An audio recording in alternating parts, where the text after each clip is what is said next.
Welcome and welcome back. I'm sorry, the camera was just acting crazy, but we're not going to give up easily. We fight. We are going to. I was going to make sure I do a review of the preceding match we just had against Manchester United at America, beating them 2 goals to 1. Before we continue, guys, do me that kind favor, please strike the like button. Very, very important. You strike the like button, subscribe, and make sure you turn on your notification bell. Let's make sure the stream is live. Let me make sure the stream is live and everything is sounding well. Yeah. Apologies. Earlier I started the stream, but we know YouTube and my camera was acting crazy. But we are back. We are back. So the match ended 2-1. You can see there Martinelli and Fabio are celebrating. The first goal was scored by Hoylund. Unfortunately, Heaven was defending for today.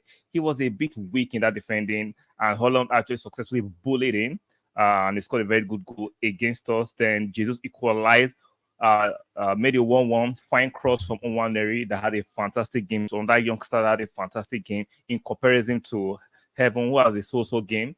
And Jesus tucked it in at the near post and made it 1-1. Then in the second half, Martinelli came on in the dying embers of the game to make it 2-1. So for me, the standout players for me were Nwaneri played very, very well. Nwaneri looks very, very good. You cannot tell me Nwaneri is not part of Arteta's plan. You can see a bit of consistency in the first game we played against. Who did we play the first one? I've forgotten who played the first one. One he had sustainable game time. This time he had 45 minutes again. Even though the first time we controlled the game, our midfield was not as solid as usual because it was Nwaneri, Jorginho, and Odegaard.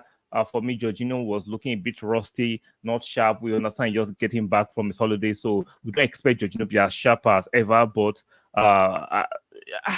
the midfield was not too sharp. Man, you were actually concentrating on countering us a lot of the time with their pace and power. But unfortunately, even in the same first half, Hoylund had sustained an injury in the first. I think in the first 15 to 20 minutes, sustained an injury. He had to actually be taken out. Euro 2 sustained another injury. So Man U unfortunately sustained 2 injuries to 2 of their key players in Euro and Hoylund. And we got more control of the game, passing them around, moving the ball around. We didn't score, we didn't create too many clear-cut chances, but the control of the match was within our grasp, right? We controlled the game. Man U solely, a majority of the time, relied on potential of counterattacks, which we know that what they like to do. We saw Jesus turning Maguire a few times. Jesus is getting back. He hasn't gotten to the prime Jesus, but the sharpness of Jesus is gradually getting back. Jesus was, for me, the top of performance of the first half was Jesus. Nwaneri looked very sharp. Odegaard, before he had a heavy fall, was actually was actually controlled the game. But after that heavy fall, what was like might have been a slight injury that he played through. He wasn't as influential as he ought to be. Timber for me was solid. Timber, solid performance from Timber, solid performance from Ben White.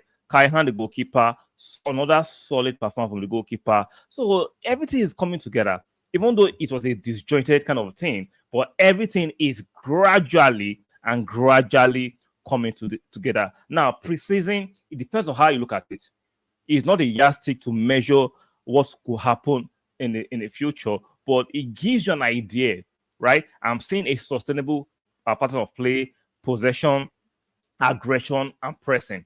Even the youngsters, even to Heaven, who didn't have the best of game, the fact that we are playing it in a coordinated way, which we press aggressively, we hold possession when necessary, and retain possession when necessary, for me, resonates with me. I like that. It shows that Arteta is drumming it into the head of the players. This is how we're going to approach our games, and this is how we're going to play. We're going to keep possession and press when necessary, and we're going to attack and sustain our attacking force when necessary. So I'm loving it. I'm loving it. The big guns were not. There was no Saka.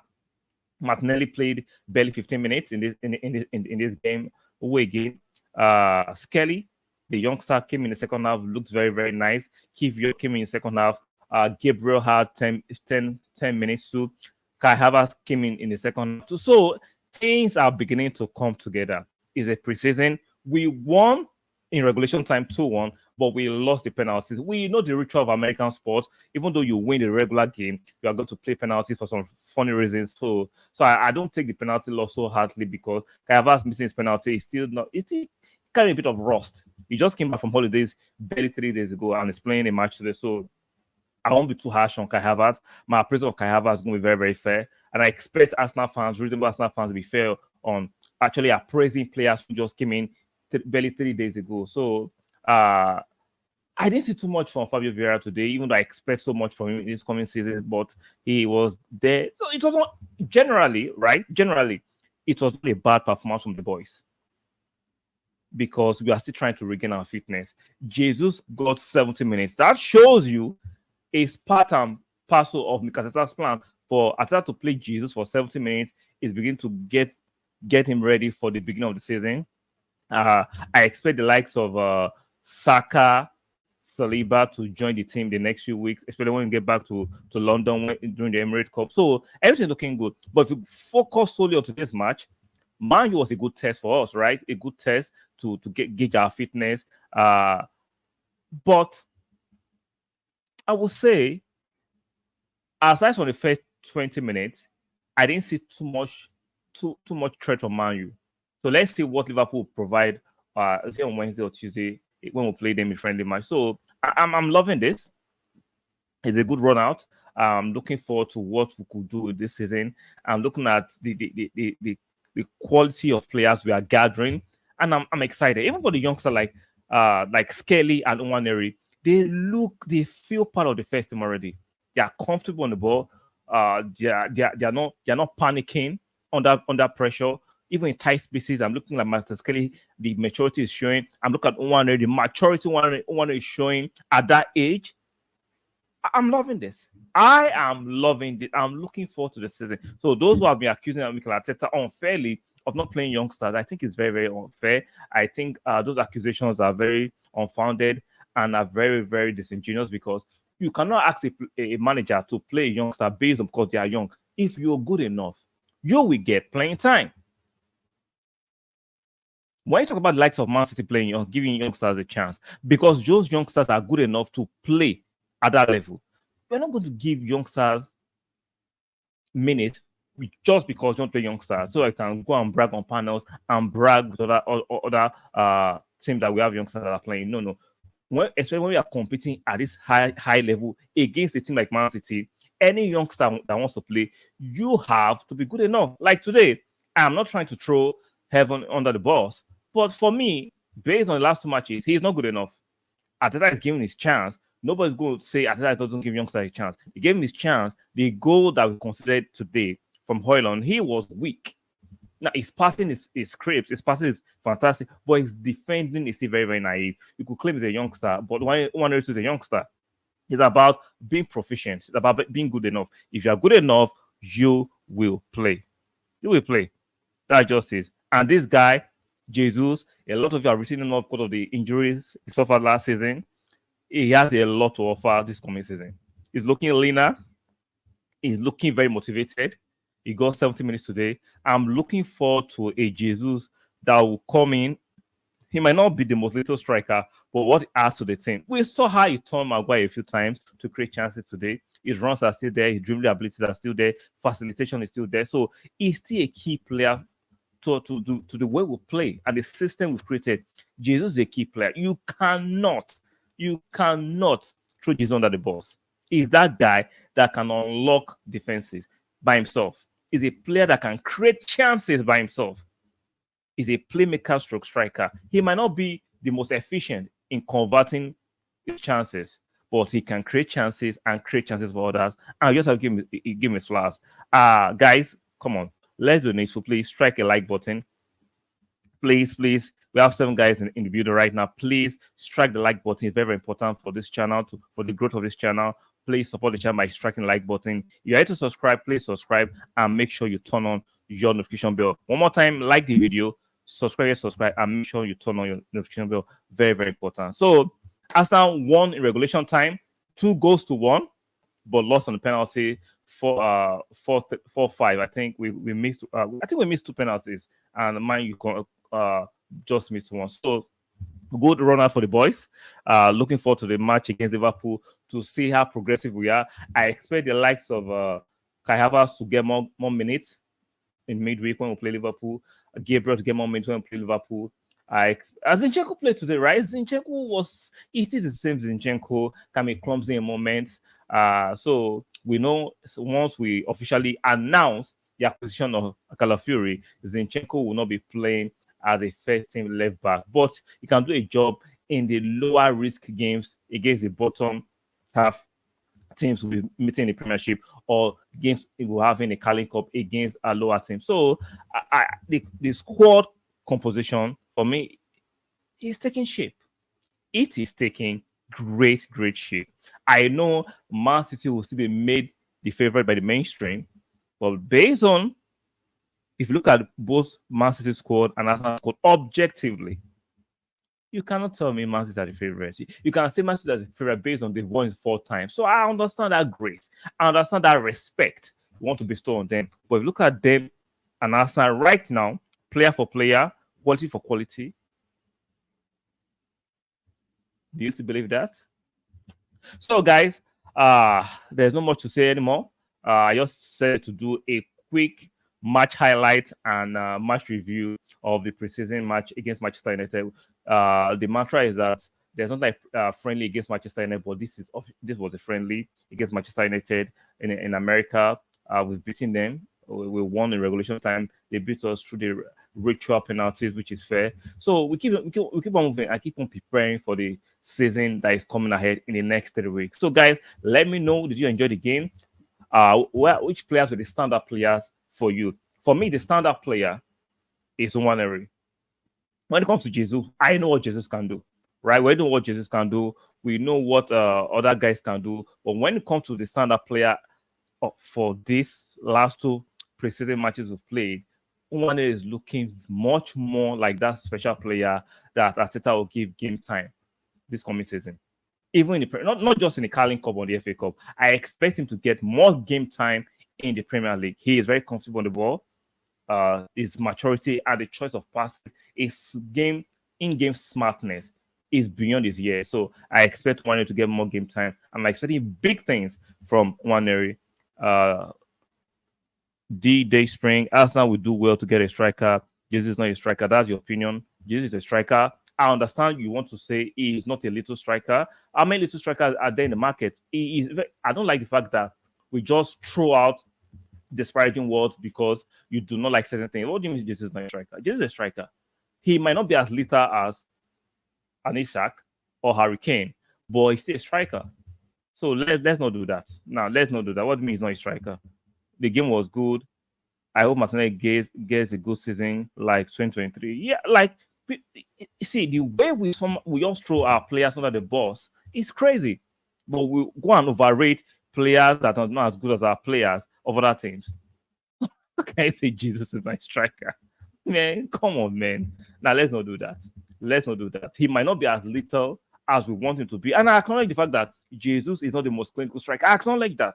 But when it comes to a striker that can make, that can help other attacking players to come to their own, he does a fantastic job. There are strikers who are scoring goals, but they don't help the team. Strikers like Ronaldo de Lima, right? Strikers like Mbappe, they are far and few. Let's not act as if we can find 20 goal strikers later in the market. Let's not do that. Let's not do that. Let's not do that. So I understand the concern that he is not clinical enough, and I acknowledge that, but don't say he's not a striker. Let's not do that. Watching the match today, he's not making the move that Nobana will make. You just say you don't like Jesus. And see, if you say I don't like Jesus, he is not my cup of tea. Yes, I will agree with you, but don't come and be disparaging to him because you are trying to demean him. No, he is making moves in Nobana should make. He actually scored a Pochas goal today. Let's not do that. Nah, I'm not buying that. Come up with a better argument. Like, I understand some of you say Jesus is not striker, but you take Ivan Toney. So Ivan Toney is a better striker, or Osimhen is a better striker. Man, give me a break. Let's not do that. Let's not do that, please. I've heard too much of this waffle too much. Nah, if you say I don't personally rock with Jesus, it's not my cup of tea. It's not my type of striker. Fair, but don't come and disparage Jesus and say it's not a striker. So what does he do? What does he do? Is a midfielder? But it's your opinion. Like I said, I'm not going to disparage your opinion, but phrase it appropriately. He's not my cup of tea. Fine, but don't say Jesus is not a striker. He is a striker. He's not the most little striker. He's not the most critical striker. Yes, but you cannot tell me he's not a striker.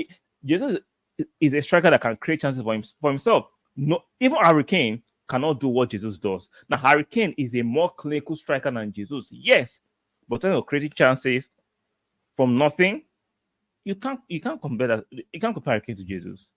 What he does by dribbling, there are not strikers that dribble like Jesus dribble. Some of you say, are we going to rate a striker by dribbling? But dribbling creates chances. Yeah. Dribbling by elimination creates chances. So let's not do that, right? I understand Jesus can be frustrating, but he's still a very, very good striker. In my personal opinion, I disagree. There's nothing I can do to change your mind. That's fair. That's very fair. So, guys, do not forget to like the video. Very, very important. And yeah, if you are new here, please subscribe. Subscribe. I appreciate that. And do not forget to turn on your notification bell. Let me know your standard players in the comment section for today's preseason. Watching a playback, especially watching a playback. Let me know your standard player today. For me, like as I said, maintain one area was fantastic. Even the youngsters, Kelly came in the second half, very tidy touches, very comfortable on the ball. The only downside today, that damn player that I saw from Arsenal side was that I still saw the shades of Zinchenko. Zinchenko, for me, it is what it is. He's not a bad player, but when he's clumsy, he is clumsy. Jorginho for me today looked extra rusty, a lack of athleticism. If Jorginho, if Jorginho doesn't have Declan around him, his lack of athleticism becomes very, very obvious. And when we had Jorginho, Nwaneri, and Odegaard in the first half, that midfield was lacking a bit of physicality and bite.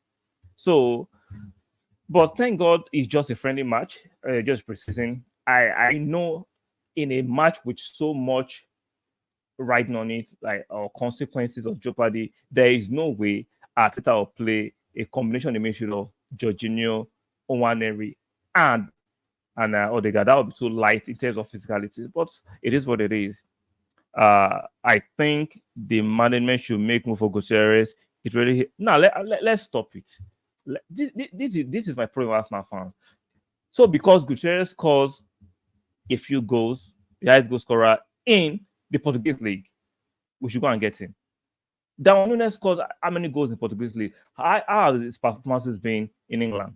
Ramos scored goals in Portuguese league. He went to PSG. What has he done? See, let's not do this. By that logic, let's just go to Uganda and get their top goal scorer. By that logic, let's go to Canada and get their top goal scorer. Let's stop it. The English Premier League is tougher, better defenders. So you cannot just go and import a striker from elsewhere because they were the highest goal scorer. No, there are other nuances you have to factor.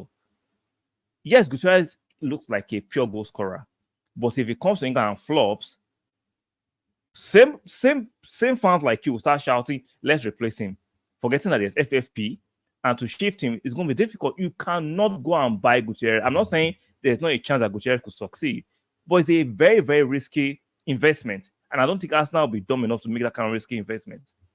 80 million pounds plus, and it flops in England. How do you shift him away? So, no.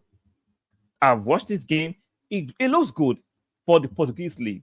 The defenders in Portugal are not as brutal, are not as athletic, are not as quick, are not as robust as the English Premiership. There is no sensible management that will go and spend such money to acquire Gutierrez. It's a high risk.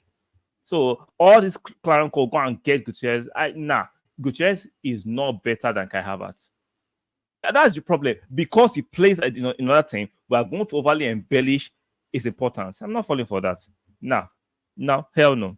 Now, but that's your opinion. You want to rock with it. I'm not falling for that. My standout player today was Nwaneri. So we share similarity with standout players, Martinelli and Skelly. The goalkeeper was good. I agree. Read your commentary right here. I agree with everything you said here. Nwaneri stood out. Martinelli in that short cameo, scoring second goal stood out. The goalkeeper too. I don't know why. For me, I understand why I don't send him on loan because he might not want to stay on the bench. But I will have considered making the goalkeeper the second choice, especially if Ramsdale is pushing for a move. But if he wants to go out for a loan, provided he has signed a new contract, that's fair. The goalkeeper was good as well. Nketiah and Nelson need to sell themselves, but end are good. I expect Nketiah and Nelson to be shipped out very soon. So there are bids from Marseille and I think West Ham or Leicester for Nelson. So I expect those two players to actually leave before the end of the transfer window because at this level, they are not good enough for the trajectory of Arsenal. So I expect them to be shipped. But for the rest of the players that you mentioned here, they're actually standard players, very, very standard players. I expect them to get minutes in this coming campaign. I expect them to get minutes, especially Nwaneri. I expect Nwaneri to get more minutes in the Premier League and the Champions League. Skelly maybe in the Carling Cup and the FA Cup. So I expect Skelly and Nwaneri to get more minutes with the first team. They look very comfortable with the first team. Extremely, extremely comfortable with the first team, and I expect them to get more minutes. So go back to the striker stuff. I'm not trying to demean your opinion, Mr. Daysprung. I understand it, but I just think Gutierrez is overhyped. Just like how Arsenal fans were overhyping Ivan Toney. Ivan Toney is just an English brute. He doesn't have the technical ability to play for a team like Arsenal and how we play the game. He's not that good. Gutierrez is a pure goal scorer, which is good. But if it comes to the English league and he doesn't hack it, he's useless because he's not a striker that can play make. So when you take risk on strikers like that, you have to make sure they work. There's a reason why Arsenal are very skeptical to get him. It's not about the money. Arsenal can afford Gutierrez, but I'm sure they're looking at it that it's a high risk, extremely high risk.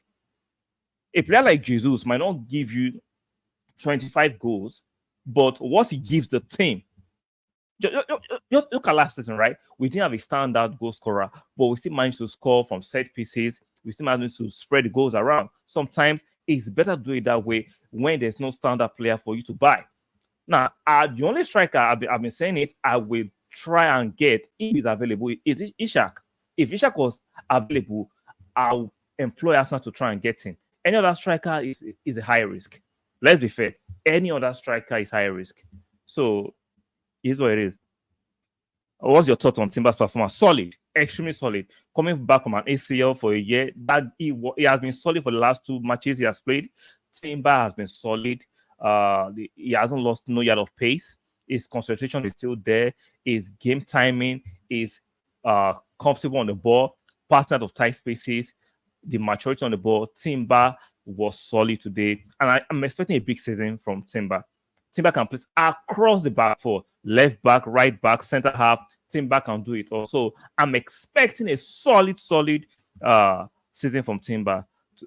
So shout out to you, D Spring. Even though we have a few disagreements, but shout out to you for making this short stream and entertaining and engaging one. So shout out to you.